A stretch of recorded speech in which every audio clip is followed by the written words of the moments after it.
जय Hind and hello guys, स्वागत है आपका आपके अपने YouTube चैनल ज्ञानदेव होस्ट में। और इस वीडियो में मैं आपको बताने वाला हूं हिंदुस्तान पेट्रोलियम कॉरपोरेशन लिमिटेड यानी कि HPCL वैकेंसी 2025 ऑनलाइन फॉर्म के बारे में कि कैसे आपको यहां पर जूनियर एग्जीक्यूटिव ऑफिसर की पोस्ट का फॉर्म फिलअप करना है। इस वीडियो के अंदर आपको रजिस्ट्रेशन से लेकर प्रिंट तक पूरी जानकारी दी जाएगी, जिससे कि आप इस फॉर्म को बिना किसी मिस्टेक के भरेंगे।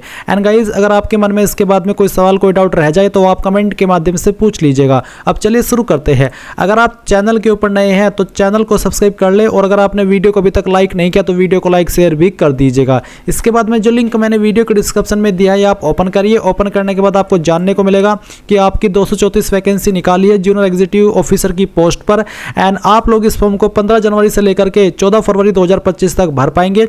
बात करें एप्लीकेशन फीस की तो जनरल EWS OBC को 1180 रुपये फीस पे करनी है, जिसमें कि 1000 रुपये फीस है और 18% GST है। एंड इसमें जो बाकी कैटेगरी बचती है उनके लिए कोई भी एप्लीकेशन फीस नहीं है। बाकी सभी कैटेगरी कैंडिडेट फ्री में अप्लाई कर पाएंगे। फिर आप यहां पर देखेंगे कि कौन से डिसिप्लिन में कितनी वैकेंसी है। अप्लाई करने के लिए आपसे डिप्लोमा मांगे रिलेवेंट डिसिप्लिन में। अगर आप SC ST और विकलांग है तो आपके 50% होने चाहिए, और अगर आपकी कैटेगरी SC ST विकलांग के अलावा कोई अन्य है तो आपके डिप्लोमा के अंदर 60% होने चाहिए। एज लिमिट आप यहां पर देख सकते हैं, सिलेक्शन प्रोसेस जान सकते हैं। और फिर इंपॉर्टेंट लिंक के सेक्शन में ऑफिशियल नोटिफिकेशन PDF के ऊपर क्लिक करके यहां पर डिटेल में इस नोटिफिकेशन से पूरी की पूरी जानकारी जानेंगे कि आपको किस पोजीशन पर क्या पे स्केल मिलेगा, यानी कि क्या सैलरी मिलेगी, वैकेंसीज कितनी है, अप्लाई करने के लिए एग्जैक्टली क्या क्वालिफिकेशन मांगी है, और एक्सपीरियंस किसी भी डिसिप्लिन पर अप्लाई करने के लिए नहीं मांगा है, यानी कि कंपलसरी नहीं है। अगर आपके पास है तो दे दीजिएगा, नहीं है तो आप तब भी इस पर अप्लाई कर पाएंगे। अब ये सभी जानकारी चेक करने के बाद अगर आप इसमें एलिजिबल है और आपका इंटरेस्ट है अप्लाई करने का, तो आप इंपॉर्टेंट लिंक से अप्लाई ऑनलाइन लिंक ओपन करेंगे, आपके सामने वाली वेबसाइट आ जाएगी। यहाँ पर आने के बाद आप sign up for new registration इसके ऊपर क्लिक करेंगे। इसके बाद में गाइज आपको यहाँ पर आपकी जो रजिस्ट्रेशन की इन्फॉर्मेशन है वो देनी है। अब गाइज आपके सामने यहाँ पर कुछ ऐसा इंटरफेस आ जाएगा। अभी आप सबसे पहले आपका फर्स्ट नेम डालेंगे, जो भी आपका फर्स्ट नेम है 10th के सर्टिफिकेट के अकॉर्डिंग डाल दीजिए। फर्स्ट नेम को दोबारा डाल करके वेरीफाई कर देना है। मिडिल नेम डालना है, नहीं है तो खाली छोड़ देना, और मिडिल नेम है तो उसको दोबारा डाल करके वेरीफाई करना। उसके बाद में आप यहाँ पर लास्ट नेम डालेंगे, लास्ट नेम को दोबारा डाल करके वेरीफाई कर देंगे। इसके बाद आप आपका मोबाइल नंबर डालेंगे, मोबाइल नंबर को दोबारा डाल करके वेरीफाई कर देंगे। फिर आप यहाँ पर आपकी ईमेल आईडी डालेंगे, ईमेल आईडी आपको पूरी यहाँ पर डालनी है, और फिर कंफर्म ईमेल आईडी यहाँ पर आप डालेंगे, और उसके बाद में क्लिक टू वेरीफाई ईमेल इसके ऊपर क्लिक करेंगे। क्लिक टू वेरीफाई ईमेल के ऊपर क्लिक करके आपकी ईमेल के ऊपर एक मेल जाएगी जिसमें कि एक OTP दिया है, वो OTP आप यहां पर डाल दीजिएगा, और उसके बाद में एक कैप्चा कोड आप यहां पर डालिएगा, और फिर आपको रजिस्टर के ऊपर क्लिक करना है और यहां से ओके कर देना है। नाउ गाइस, आपका जो रजिस्ट्रेशन है वो कंप्लीट हो जाएगा, और आपको ईमेल के माध्यम से आपका जो एक पासवर्ड है वो सेंड किया जाएगा, और अभी आपके सामने साइन इन का पेज आएगा। आप यहां पर आपने जो ईमेल आईडी रजिस्टर की है वो डालिएगा ईमेल आईडी में, और जो पासवर्ड अभी आपको मिला है वो पासवर्ड डालिएगा। ये सिक्योरिटी कोड फिल कीजिएगा और साइन इन इसके ऊपर क्लिक कीजिएगा। देन आपके सामने कुछ ऐसा इंटरफेस आएगा जैसे कि आप वीडियो में देख सकते हैं। आप यहां पर अगर आपने पहले भी कोई फॉर्म भरा है तो आप देख सकते हैं कि जो आपने फॉर्म भरा था वो आपके सामने आएगा, क्योंकि इस वेबसाइट के ऊपर एक ही बार आप रजिस्ट्रेशन करते हैं। नीचे आपको एक्टिव एडवर्टाइजमेंट देखने को मिलेंगे, तो आपको इनमें जिस भी डिसिप्लिन में अप्लाई करना है उसी के सामने क्लिक हियर टू अप्लाई आप इसके ऊपर क्लिक करेंगे। सभी पर अप्लाई करने का तरीका सेम है। जैसे कि मैं यहाँ पर इसके ऊपर क्लिक किया हूँ तो ओके कर देना है, और ओके करने के बाद में यहाँ पर आपके सामने कुछ ऐसा इंटरफेस आएगा। अब आपको यहाँ पर अपनी अन्य जानकारी देनी है, जैसे कि यहाँ पर फादर स्पाउस नेम, यानी कि अगर आपकी शादी हो चुकी है तो पति का नाम, नहीं तो आपको आपके पिता का नाम यहाँ पर देना है। फिर आप यहाँ पर मदर का नेम डालेंगे। उसके बाद में आपकी एक्चुअल कैटेगरी क्या है, जनरल SC ST OBC जो भी है बेसिकली वो आपको सिलेक्ट करना होगा। वैसे तो मैं OBC में आता हूँ, बट मैं यहाँ पर ऐसे सिलेक्ट करता हूँ ताकि मुझे कोई फीस पे ना करनी पड़े और मैं आपको पूरा प्रोसेस इस फॉर्म को भरने का दिखा पाऊँ। अप्लाइंग कैटेगरी तो अभी जो आपने भरी है तो है आपकी एक्चुअल कैटेगरी यानी कि सोशल कैटेगरी, और ये अप्लाइंग कैटेगरी। इसका मतलब ये है कि आप अपनी कैटेगरी को छोड़ करके किसी और कैटेगरी में भी अप्लाई कर सकते हैं। अगर आप जनरल के अलावा कोई और कैटेगरी से आते हैं तो आपको जिसमें भी अप्लाई करना है वही आप यहाँ पर सिलेक्ट कर लीजिएगा। उसके बाद में आता है जेंडर, तो आपको आपका जेंडर सिलेक्ट करना है। फिर पूछेगी कि आप विकलांग है, अगर है तो आप यहाँ पर आपका बताइए कि आपके इसमें विकलांगता की कौन सी कैटेगरी है, नहीं तो आप इसमें सिलेक्ट के ऊपर ही रहने देंगे। और आप यहाँ पर ये भी देख सकते हैं कि आपको आपकी सबकास्ट और कम्युनिटी भी पूछी है, तो आपकी जो भी सबकास्ट है या फिर कम्युनिटी है वो आपको यहाँ पर एंटर कर देनी है। इसके बाद में आप यहाँ पर देखेंगे कि आपसे पूछे are you an ex serviceman, क्या आप एक्स सर्विसमैन है, अगर हाँ तो यस, नहीं तो आप नो करेंगे। उसके उसके बाद क्या आप डोमिसाइल्ड थे 1/1/1980 से लेकर के 31/12/1989 के बीच, यानी कि जम्मू एंड कश्मीर के निवासी थे इस सन से लेकर इस सन के बीच में? अगर हाँ तो यस, नहीं तो आप नो करेंगे। डेट ऑफ बर्थ आपकी क्या है वो आप यहाँ पर कैलेंडर के ऊपर क्लिक करके सिलेक्ट करेंगे। पहले आपका जो भी ईयर है वो आपको यहाँ पर सिलेक्ट कर लेना है, जैसे कि मैं आपको सिलेक्ट करके दिखा रहा हूँ। फिर यहाँ से मंथ और उसके बाद में डे, तो आपका डेट ऑफ बर्थ आ जाएगा। एंड देन यहाँ पर आपका जो रिलीजन है वो आपको सिलेक्ट कर लेना है, जो भी आपका रिलीजन है वही आप सिलेक्ट कर लेंगे। फिर आपको आपका पैन नंबर यहाँ पर देना है, उसके बाद में आप यहाँ पर आपका आधार नंबर डाल देंगे। अब आप यहाँ पर देखेंगे टाइप ऑफ आईडी प्रूफ, तो आपको यहाँ पर इनमें से कोई एक आईडी सेलेक्ट कर लेनी है, जैसे कि voter ID, driving licence, government ID proof. अगर आप आधार कार्ड की इन्फॉर्मेशन देना चाहते हैं तो आप यहाँ पर गवर्नमेंट आईडी प्रूफ, या फिर अगर आप पैन कार्ड की इन्फॉर्मेशन दे रहे हैं तो भी आप इसको सिलेक्ट कर सकते हैं। उसके बाद में जो भी आप आईडी का देना चाहते हैं, जैसे कि पैन नंबर आपसे ऊपर ले लिया है तो आप चाहे तो नीचे भी पैन नंबर दे सकते हैं, क्योंकि ये ऑप्शन भी कंपलसरी रखा है। और आप चाहे तो यहाँ पर आप आपका आधार नंबर भी दे सकते हैं। सिटीजनशिप में आप इंडियन सेलेक्ट कर लीजिएगा। और फिर यहाँ पर आता है मैरिटल स्टेटस, तो आप बताइए आप अनमैरिड है, मैरिड है, जो भी आपका स्टेटस है इनमें से वही आपको सेलेक्ट करना होगा। फिर यहाँ पर आपसे पूछे are you an existing employee of HPCL, यानी कि ऑलरेडी एचपीसीएल के अंदर आप काम करते हैं? अगर हाँ तो यस, नहीं तो आप नो करेंगे।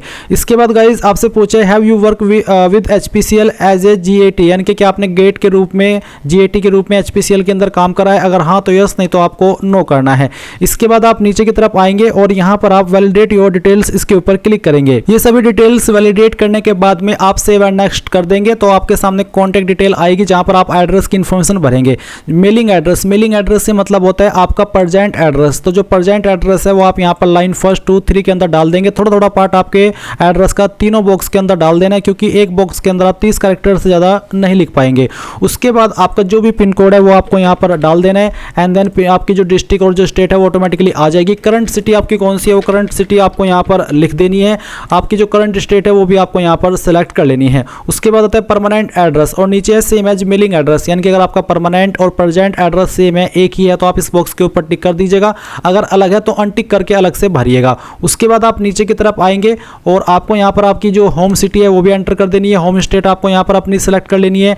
और फिर आप यहाँ पर देखेंगे preferred centre for written test. Written test के लिए आप कौन सा सेंटर को प्रेफरेंस देना चाहते हैं? तो यहाँ पर एनए आ रहा है, तो इसका मतलब आप यहाँ पर एनए से मतलब है कि अभी इन्होंने ये ऑप्शन नहीं ऐड किया है, या फिर जिस लोकेशन से मैं इसमें अप्लाई कर रहा हूँ मे भी उसमें प्रेफरेंस की चॉइस न मिल रही हो, और या ये कोई टेक्निकल एरर भी हो सकता है।